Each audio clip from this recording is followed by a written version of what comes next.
Sesudah dibaptis, Yesus segera keluar dari air, dan pada waktu itu juga langit terbuka.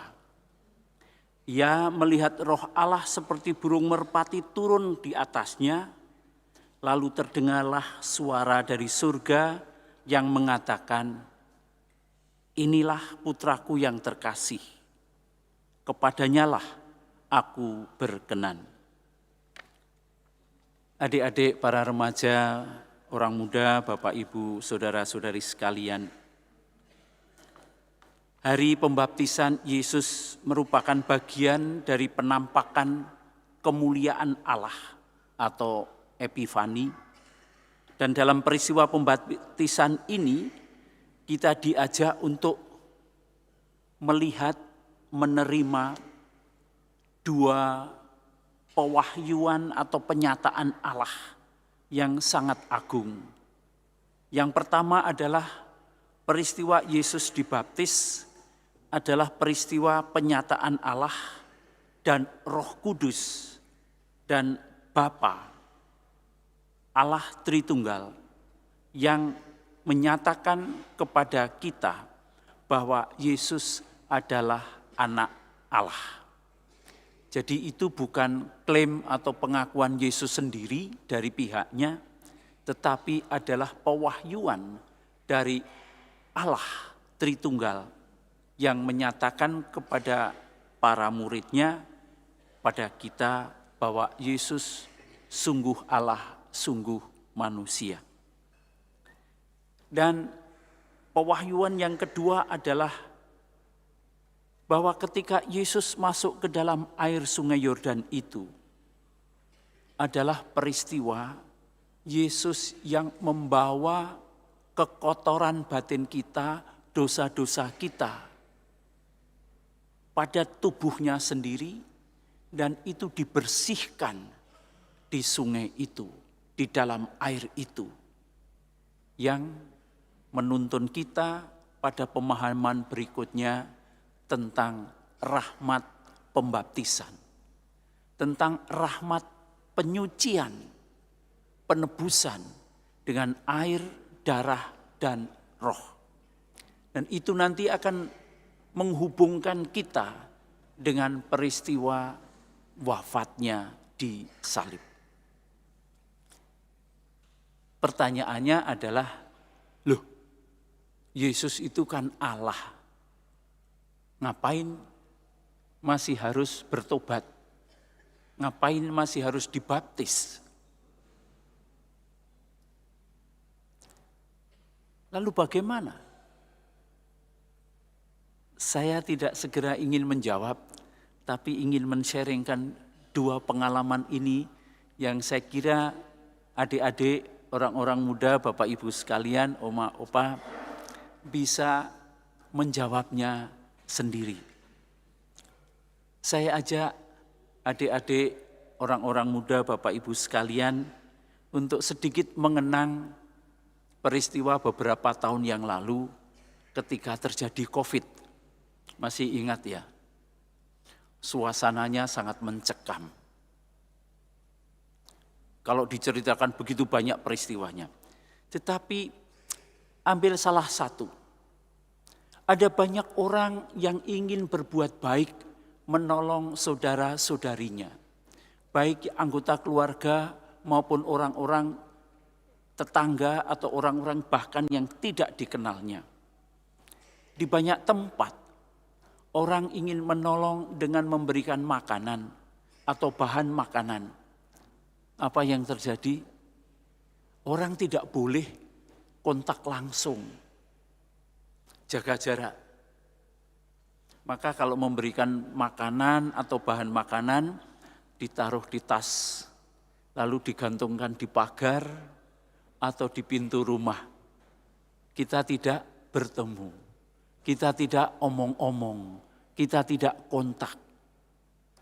Bahkan pasien atau orang yang sakit kadang-kadang tidak tahu siapa yang memberi. Pada saat seperti itu, kebaikan orang dirasakan, tetapi tidak ada perjumpaan. Ya, karena memang disuruh jaga jarak. Pada tahun 1873 sampai 89 di Pulau Molokai di Kepulauan Hawaii ada peristiwa yang lebih seru, lebih mencengkam dari COVID ini. Dialami oleh yang sekarang santo, Yusuf Damian de Veuser dari Ordo Hati Kudus Yesus dan Maria. Pada saat itu di misi Hawaii, orang-orang terjangkit TBC, orang terjangkit penyakit sampar. Tetapi lebih parah lagi berikutnya terjadi penyebaran sakit kusta atau lepra. Dan orang-orang yang terkena lepra atau kusta itu lalu oleh pemerintah diasingkan, ditempatkan di salah satu pulau kecil yang namanya Molokai. Orang diasingkan, dikucilkan karena sakit kusta. Dan waktu itu kemampuan orang untuk memberikan pengobatan, perawatan masih sangat terbatas. Romo Yusuf Damian minta izin untuk melayani mereka. Pada awalnya masih dari pulau yang lain masuk ke Pulau Molokai, membawa obat-obatan, membawa beberapa barang yang perlu.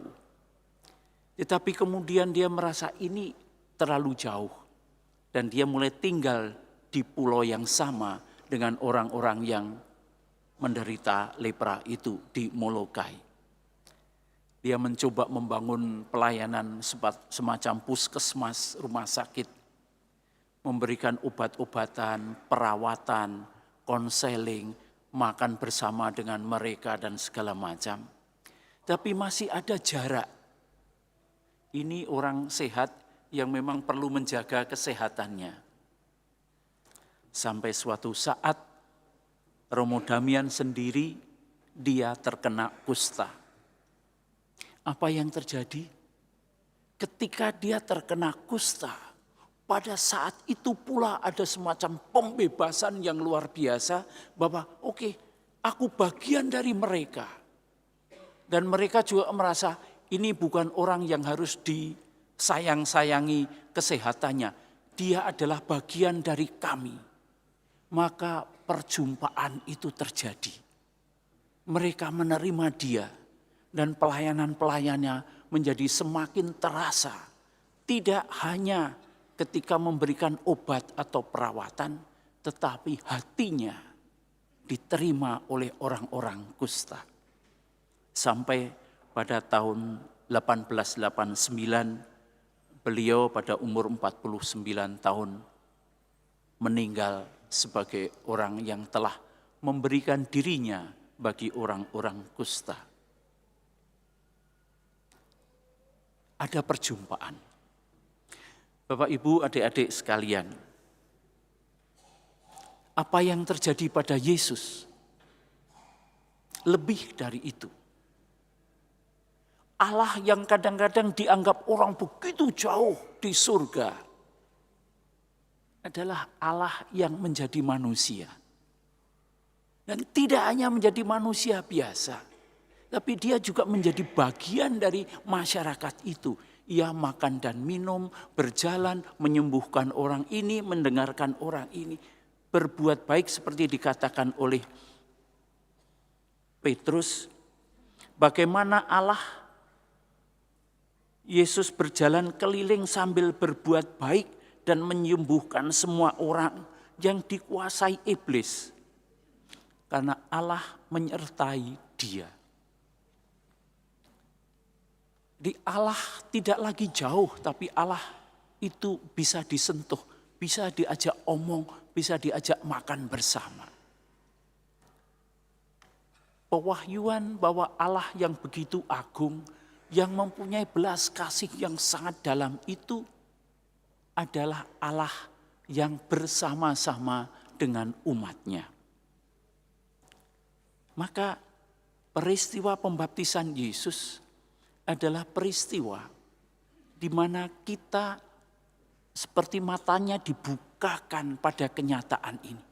Ini Allah yang menjadi manusia, yang hadir di tengah-tengah kita dan bekerja oleh perutusan Allah untuk keselamatan kita semua. Ia merawat, ia mendengarkan, ia menyembuhkan, ia menuntun, ia makan bersama, ia berjalan bersama. Maka dalam Allah yang menjelma menjadi manusia, pembaptisan itu menjadi sebuah peristiwa maha agung yang menuntun jiwa kita masuk ke dalam air yang telah disucikan itu. Dan kita dipanggil untuk masuk juga ke dalam kealahan Allah. Kita tidak menjadi manusia biasa lagi, tetapi adalah orang berdosa yang sudah dicuci dengan air pembaptisan, diampuni dengan darahnya, dan diberi oleh rohnya, lalu dilahirkan ke dalam kealahan Allah. Maka marilah kita syukuri rahmat pembaptisan kita. Jangan kita sepelekan rahmat pembaptisan kita, karena itu begitu luhur. Dan Allah tidak rela kalau kita menodainya terus-menerus dengan kekerasan hati kita. Allah berharap dengan pembaptisan Tuhan, kita pun melihat dengan cara manusia, tetapi melihat kenyataan Allah yang sungguh menolong kita. Kemuliaan kepada Bapa dan Putra dan Roh Kudus, seperti pada permulaan, sekarang, selalu, dan sepanjang segala abad. Amin.